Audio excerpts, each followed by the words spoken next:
Hey everybody, this is Melina from ScrapBookingWithMe.com and Me Crafty Scrapper here on YouTube and Instagram. If you're not following me on Instagram, I invite you to do so. Me Crafty Scrapper over on Instagram. And today I am covering up, making a little master board, covering up just a light craft kind of taupe color piece of 12 by 12 cardstock. I've covered it up already with some book page and scraps.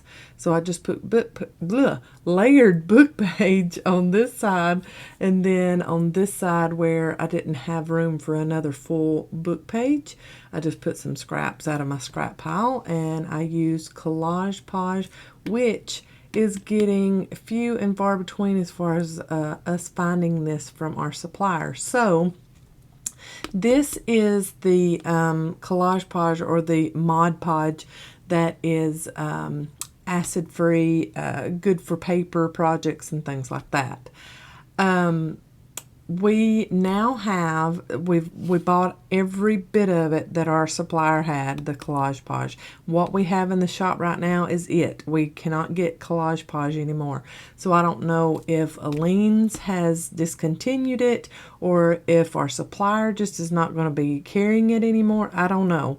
But we have bought them out of Collage Podge. So what we have in the shop at scrapbookingwithme.com is all we're going to get as far as right now goes.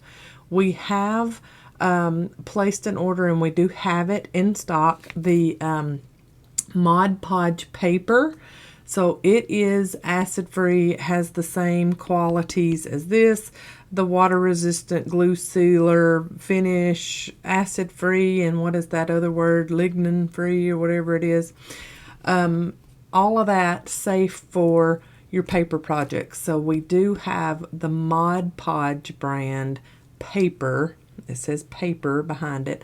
So if you are in a different country and you can't order from us, if you're looking for Mod Podge, make sure that it is the blue container that says paper under it when you're looking for Mod Podge. So just wanted to let you know that is the reasoning for having both in the shop right now. These will soon disappear, and it will just be the Mod Podge paper if you're wanting that. We have both the, I think it's 8 ounce and 16 ounce, and that's what we have in Collage Podge too. So anyway, just wanted to give you that heads up. I have already put all of this on. It's pretty much dry. There are some places in the middle that aren't dry all the way yet. I'm going to use some white gesso. We also have white gesso in the shop at scrapbookingwithme.com. It's not this particular brand, but we do have this in stock if you need some of that. Now, I'm just going to open this up, and I'm going to get my silicone spreader. We have these in the shop too. Pretty much everything that I show y'all is available in the shop because I like showing y'all stuff that's available in the shop so you'll shop with us.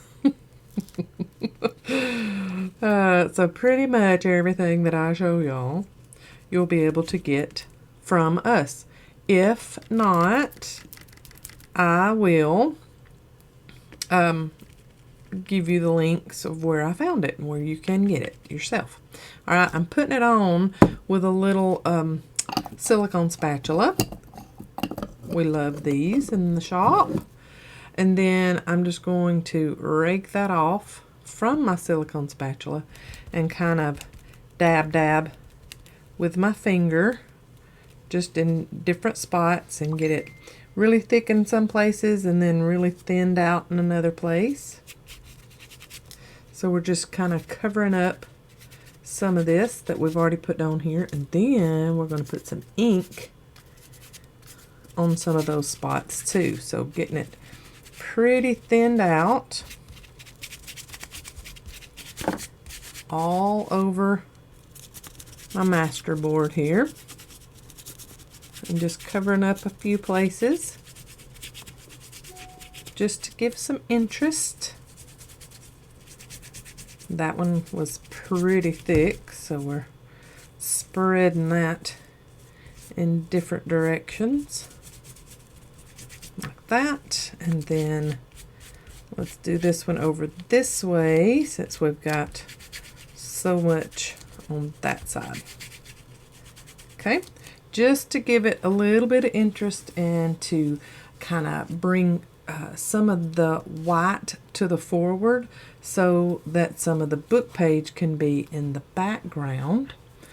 And then I'm going to get my sprays and I'm going to do my tarnished brass. I'm going to do picket fence and walnut stain. So I want this one to be pretty neutral. I'm just shaking these up.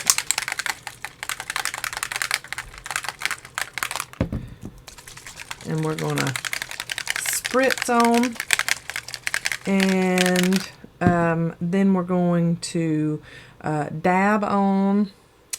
And we're going to spray with some water. We're going to get it really mixed media looking. So I'm going to actually use the pump and spray on the picket fence in a couple of places. Then with the tarnished brass,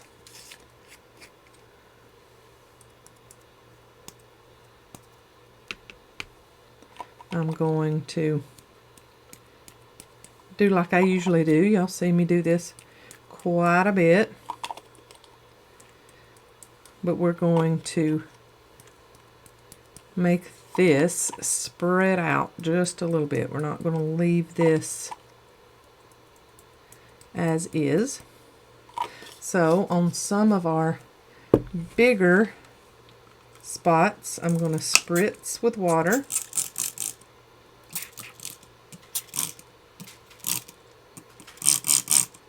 Okay, and we're going to make it dance around a little bit. So it's going to move into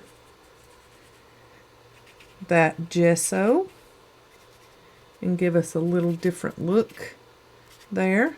And then some places we'll leave as is for the little splatter effect, but some places we'll just move it around.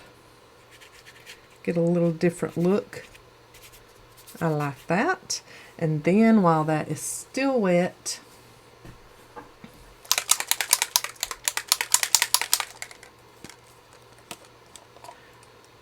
we'll splatter on some walnut stain and really splatter it where we have sprayed that water so we can get that effect going. And then if we have some bigger ponds that we made, like that one,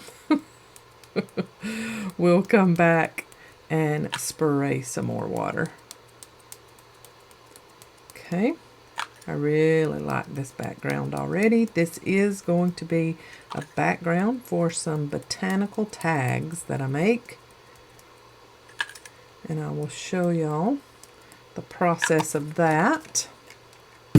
So this little mark here, I'm going to spray that and wallow it around.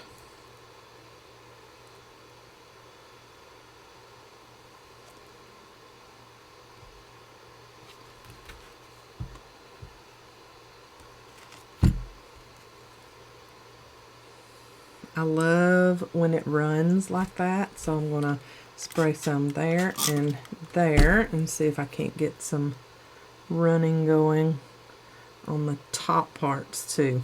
Yep, I like that.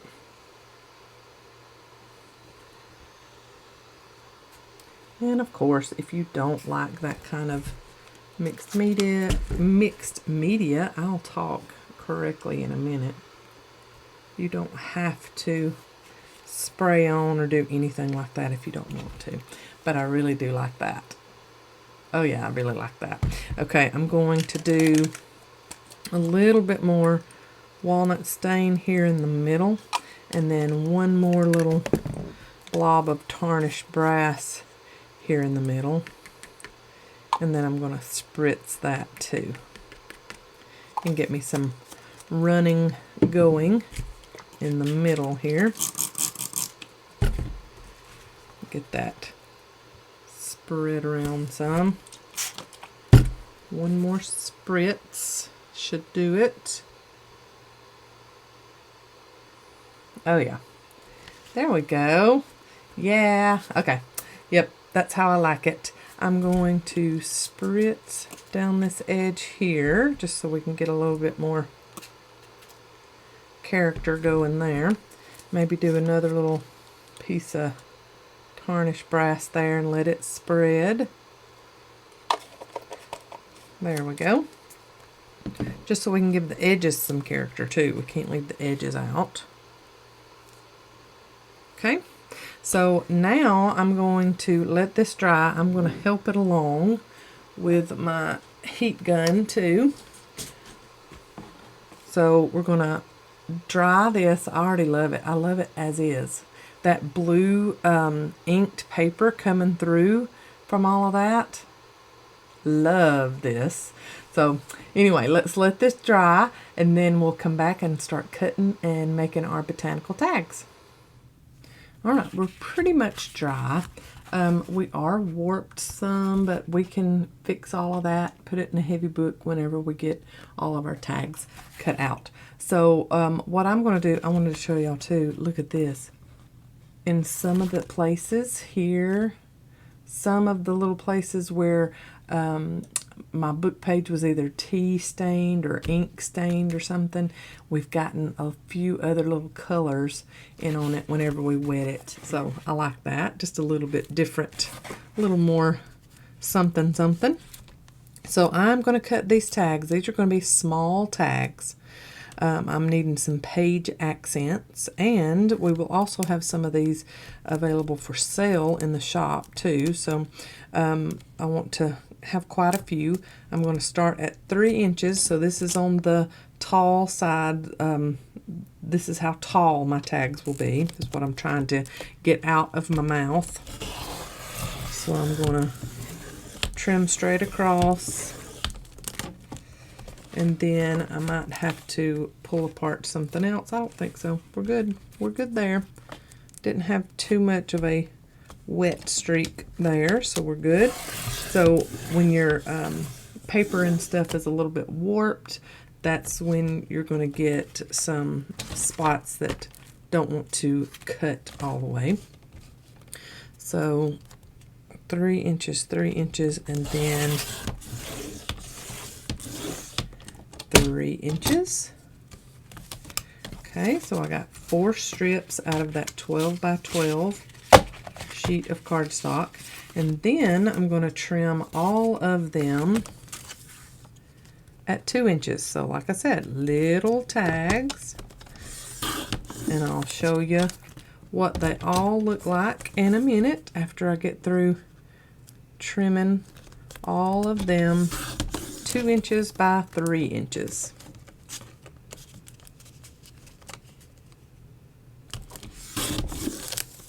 So here they all are, little pieces of artwork all by themselves. We could round all the corners and use them as just little small journaling cards if we wanted to right now. But this is what I am planning on doing. I have cut some just, it's like a cream colored solid cardstock at 1.5 by 2.5, just so that they would layer on quite nicely in the middle of these tags like this. So I've used my tag corner punch to punch my corners on this piece and this piece. And what we're going to do is we're going to stamp something on this alone, and then ink the edges of all of these, ink the edges of all of these, and then we're going to start stamping some botanicals on these and placing them in the middles of all of our tags. So we're not going to have toppers up here. If we do, we're not going to punch any holes. We're just going to staple on some ribbon or fabric or something like that if we want to at the tops of these. But I want these to be nice and simple tags, and that is what I plan on doing. So I'm going to go ahead and ink the edges of everything with my walnut stain oxide ink and my little mini blending tool. Ink all of those, ink all of the edges of these, and then we'll come back and stamp. So if you're working along with me and making these little mini tags, don't glue these pieces on yet. We're going to stamp on these first before we put them on our backer tag, okay? Right, so all of my tags are inked. Isn't that a beautiful little stack? I love that. And then all of my little bitty tags that I'm going to stamp on are inked. And this is kind of what I'm going for here. Get that glare off of there for you. So just simple little botanical tags, and we could add a little die cut to the bottom or a little phrase sticker of some kind of wording if we wanted to. So that is what I'm going for. I'm using 4 different stamps. So this leaf stamp, and then I've got another leaf stamp, and that floral stamp, and I have one other floral stamp. So 2 different floral stamps and then 2 different leaf stamps. And I'm just using my walnut stain oxide ink. Nothing special, no special kind of ink for these. So just use your distress inks, use what you got. And I'm just going to go right in the middle of each one of these, and I'm not really caring if I get a perfectly precise stamped image on there. Not a big deal, because these are, you know, supposed to look vintage, so we're not going for perfection. And you can do them to the side a little bit if you want to, like that one, or straight up and down, or however you want to do it.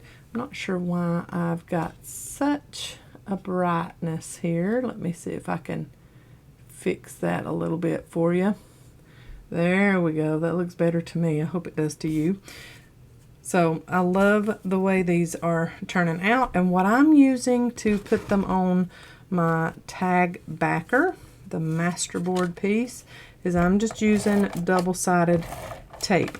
That way I don't get, because this is some cream colored cardstock and liquid glue would show through, in my opinion. So I'm using double-sided tape. I've had some questions about where I got my double-sided tape dispenser. That is a Scotch Advanced Tape Glider. I have it listed in my Amazon links, my storefront down there in the description box below.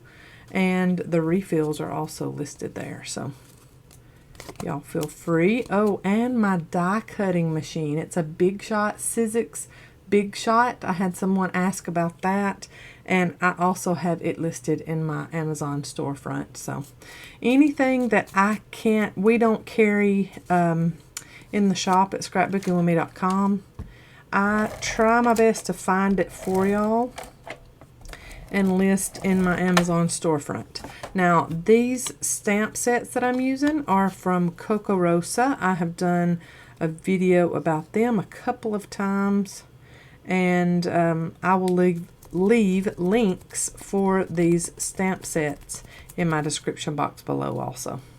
So here we go, just some really simple botanical, vintage botanical tags, and I would use these in a journal, say on a bag pocket, because y'all know I love using bags in my journals. So on a bag pocket, maybe put some book page back behind that and put that right in the middle of the book page. I think that would be very cute with a little word phrase sticker there, or some kind of digital there also would be very cute on the bottom of that tag. Or you can use them as little tucks.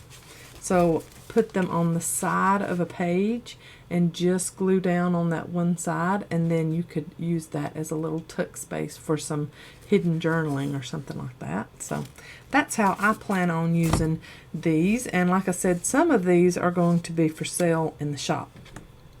Mom and I have this idea, starting this fall, we're going to have a new version. We will still keep what kits that we offer monthly and quarterly, but we have this idea for a new kit. It has not been done before, and we will have more info on that in the coming months, but we're very excited about that. And that kit is going to include some of our makes, so things that we make on our videos that people are really constantly asking, is that going to be for sale? Are you going to have that for sale in the shop? We're going to have a new kind of kit that is going to have some of that stuff in there. So we hope that y'all are excited about that, and we'll have more information about it in coming months.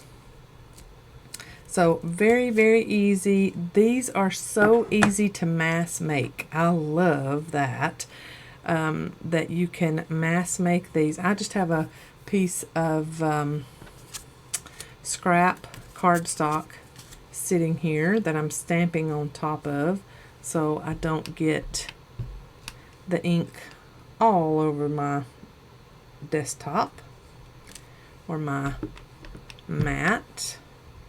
So I can do, with this scrap piece of paper behind, I can do 3 of these little tags at the same time, or pretty much the same time, line them up like an assembly line, and then 3 more on here and go to my next stamp.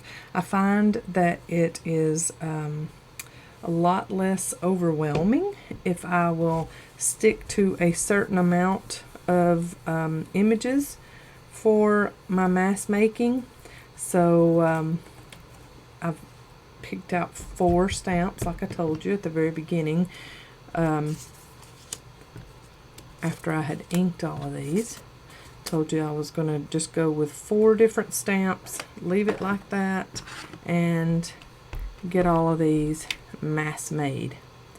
A lot easier when you do that instead of trying to look through your stash and figure out what you want to use, and then something not look right or something not be big enough or it's too small or something like that. If you get 3 or 4 tried and true stamped images that you know are going to look beautiful on there, then you can go through and stamp all of those pretty much at the same time and mass make till your heart is content. So I have a few more to do. I've already shown you how I'm stamping these. I'm not going to bore you with stamping every one of them, but I'm going to go ahead and do all of the rest of these off camera. I will show you in the end all of these tags lined up, and then I'll give you some up close and personal still shots at the end too. And here they all are. Look at them, y'all. I love these little things. They're just too cute. Okay, so I got these are extra, and I will tell you how I did them in just a minute. I just had some extra stamped mini tags, so I just got out some scrap paper. So out of that one master board, we got 1, 2, 3, 4, 5, 6, 7, 8, 9, 10, 11, 12, 13, 14, 15, 16, 17, 18, 19, 20, 21, 22, 23, 24 of these tags out of that one 12 by 12 master board. I am loving these things, and I will give you some still shots at the end. These are the little extra ones that I had stamped and had run out of masterboard backer tag. So I just got some scrap paper that was close to me over here. And some of it is like music cardstock. And then the other side of that music cardstock was floral. So on the backs of these is that beautiful floral.